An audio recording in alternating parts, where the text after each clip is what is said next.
literarios: entrevista, cuento, obra de teatro, crónica, novela, testimonio, ensayo, poesía y miles de artículos periodísticos. El pasado 20 de abril fue la cuarta mujer de recibir el Premio de Literatura en Lengua Castellana Miguel de Cervantes, la mayor distinción en las letras hispanas. Elena Poniatowska Amor ha tenido una larga y distinguida carrera como periodista y escritora, y en su producción literaria se combinan la narración documental y la creación literaria. En 1953 comenzó su asociación con Excelsior, donde Poniatowska publica una serie de entrevistas con las figuras más destacadas de la cultura nacional e internacional. Y más tarde, cuando ella se incorporó a Novedades, ella tuvo la oportunidad de entrevistar a algunos de los más distinguidos escritores e intelectuales del siglo XX. Casi simultáneamente, Poniatowska comenzó su carrera literaria. En 1954 publicó Lilus Kikos, una novela corta que narra la vida de una niña dotada de gran curiosidad e imaginación. Con este libro se inició la colección Los Presentes, donde se dieron a conocer varios autores mexicanos como Carlos Fuentes, Mauricio Magdaleno y José Revueltas. A lo largo de los años, Elena Poniatowska Amor ha colaborado con artículos e entrevistas a importantes publicaciones mexicanas e, indudablemente, su profesión de periodista ha tenido una gran influencia en su labor creativa. En su larga carrera literaria, Poniatowska se ha destacado por su fuerte empatía por los pobres, con los desposeídos, con los que son víctimas de alguna injusticia y específicamente con las mujeres que padecen el maltrato y los abusos del machismo. Sus textos han contribuido a esclarecer la compleja realidad política y social mexicana. Poniatowska promueve y rescata las figuras femeninas que han sido ignoradas o desechadas en la historia y en la literatura. Entre sus ensayos más conocidos está el texto que acompaña a las fotografías de Casasola en el libro titulado Las Soldaderas. Los textos de la obra de Graciela Iturbide y Mariana Jampolsky, y una colección de ensayos sobre varias artistas y escritoras mexicanas: Frida Kahlo, María Izquierdo, Rosario Castellanos, Elena Garro, Pita Amor, Nahui Olin y Nelly Campobello, todos incluidos en su libro Las Siete Carlitas. Aunque Poniatowska ha escrito docenas de libros y una innumerable lista de ensayos, dos de sus libros se encuentran entre los más leídos en la historia de las letras mexicanas: Hasta no verte, Jesús mío, del año 1969, y La noche de Tlatelolco, Testimonios de historia oral, del año 71. Hasta no verte, Jesús mío, un clásico de la literatura mexicana y ganador del Premio Mazatlán, cuenta la vida de Jesús Apalancares, una mujer pobre que luchó en la Revolución Mexicana y luego terminó trabajando como una lavandera en la Ciudad de México. Esta obra está basada en una serie de entrevistas conducidas a lo largo de un año con Josefina Borges. Poniatowska transforma la vida real de Josefina y crea lo que la crítica ha definido como novela testimonial. La noche de Tlatelolco es una colección de testimonios de las víctimas y testigos presenciales de la matanza de los estudiantes en la Plaza de las Tres Culturas en la Ciudad de México en 1968. El libro contradice la historia oficial con los testimonios de muchas voces y textos, incluyendo citas y fragmentos de poemas, fotografía e incluso reproducciones de panfletos del movimiento. En 1971 le otorgaron el premio Javier Villaurrutia por su libro La noche de Tlatelolco, pero Poniatowska lo rechazó preguntando ¿quién iba a premiar a los muertos? En 1979 fue la primera mujer que ganó el Premio Nacional de Periodismo en México y recientemente se anunció que ella recibirá el Premio Nacional de Periodismo 2013 por su trayectoria, y cito, en el diarismo mexicano y sus aportaciones a la literatura hispanoamericana. Fin de cita. Sus últimas 3 novelas, La piel del cielo, El tren pasa primero y Leonora, han sido reconocidas con varios premios internacionales. En el año 2002, Poniatowska recibió el Premio Nacional de Artes y Ciencias en México, así como el Premio Alfaguara por su novela La piel del cielo. La novela fue inspirada por el esposo de Poniatowska, Guillermo Haro, un destacado astrónomo mexicano que contribuyó a la historia de la ciencia y la astronomía en su país. El tren pasa primero, ganadora del prestigioso Premio Rómulo Gallegos, traza la lucha social del líder ferroviario mexicano Demetrio Vallejos en los años 50. Leonora, ganadora del Premio Biblioteca Breve 2011, está basada en la vida de la pintora y escultora surrealista Leonora Carrington. En esta obra, Poniatowska recrea los más importantes eventos de su vida, desde su privilegiada pero rebelde niñez y adolescencia en Inglaterra, su introducción al surrealismo, su relación con Max Ernst, hasta su vida personal y artística en México, destacando la originalidad y magia de su arte. Elena Poniatowska Amor, una infatigable viajera y una distinguida y muy solicitada oradora, ha dictado por años conferencias sobre literatura mexicana en Latinoamérica, Estados Unidos y Europa. Esta noche tenemos el placer de tenerla entre nosotros y escuchar sus palabras. Elena Poniatowska.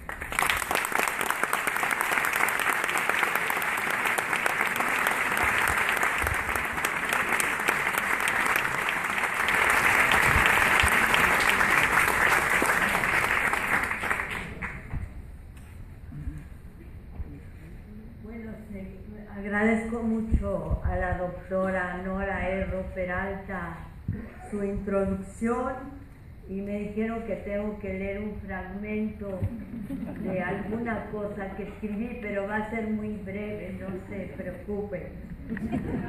Es un fragmento de algo que sucedió en el terremoto de 1985. Es un testimonio que recibí, claro, está convertido en literatura, eso espero. Es un testimonio de un brigadista que fue a un parque, el parque se llama Parque Delta, era un gran estadio donde habían ido los jóvenes a fumigar los cuerpos de quienes habían muerto en el terremoto.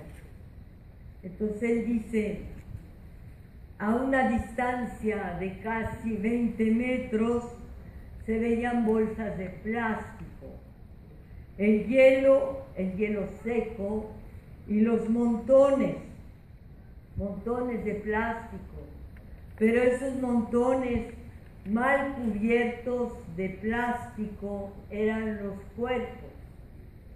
Yo no quería ver. La máquina de aspersión soltaba el formol con tal fuerza que se levantaban los plásticos y sin embargo lo primero que vi fue una muchacha alta, tendida en el suelo, muy blanca, el cuerpo todo lleno de puros moretones, completamente desnuda, con el pubis rasurado y unos pechos muy grandes cargados de leche. Decía, número 76, gineco-obstetricia, Hospital Juárez. Me fijé que tenía una rajada en forma de media luna en el vientre y me dio mucha tristeza darme cuenta que esa mujer acababa de tener un hijo. Era un vientre que no había sido estéril. De lo pálido, el cadáver parecía una estatua maltratada. Bueno, pero ¿por qué te moriste? Así, sin darme cuenta, inicié un diálogo con los muertos. Rociaba formol y me hablaba. Al hablarles, les preguntaba por qué. Vi a una gorda con un vestido de tela muy corrientito. Vi a muchos. Sentía yo un gran pudor y se los decía: no tengo derecho a estarte viendo desnuda.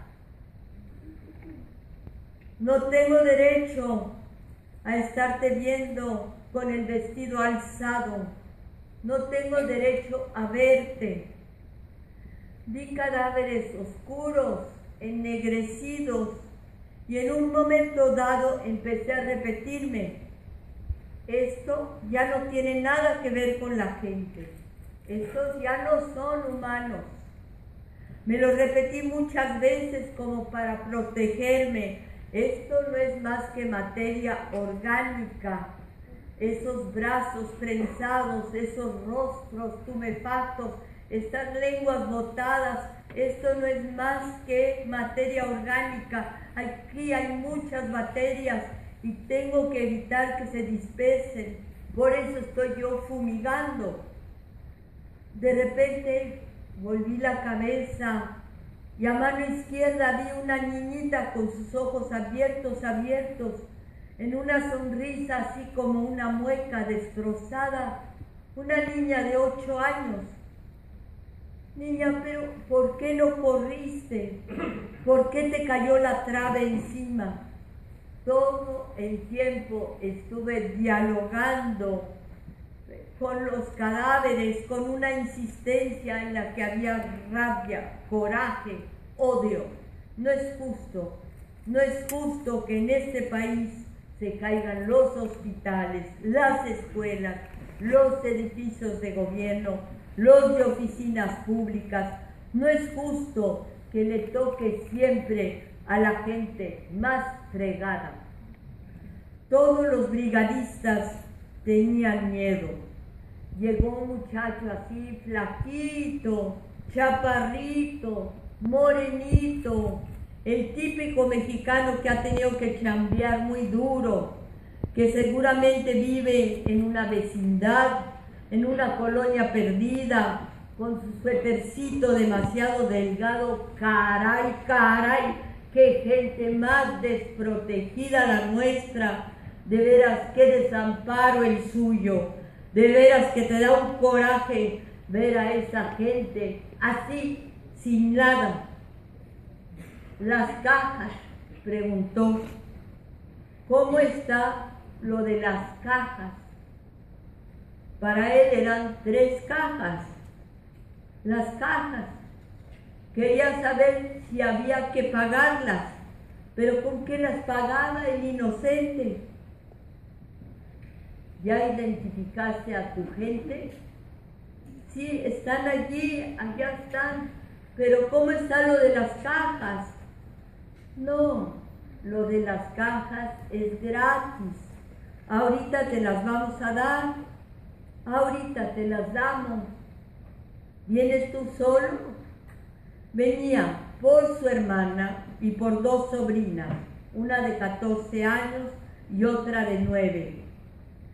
Nosotros, los estudiantes, preparamos los ataúdes, uno grande y 2 pequeños, y me di cuenta que uno tenía dos clavos salidos, pero pensé, ni modo, no importa.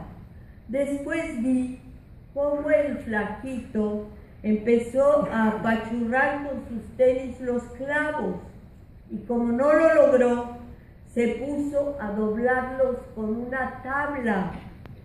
Ese solo acto le devolvió toda la dimensión humana a los cadáveres en el estadio, porque a las 4 horas yo pensaba que lo único real eran las bacterias, pero para el flaquito, sus cuerpos, aunque estuvieran todos destrozados, eran su gente y su cadáver, y sus cadáveres tenían derecho a no lastimarse con los clavos. Entonces le pregunté al flaquito, oye, ¿nos permites rociar con cal a tu gente? Respondió, sí. A la muchacha de 14 años tuvimos que pasarla a un ataúd de adulto porque no cupo en el pequeño.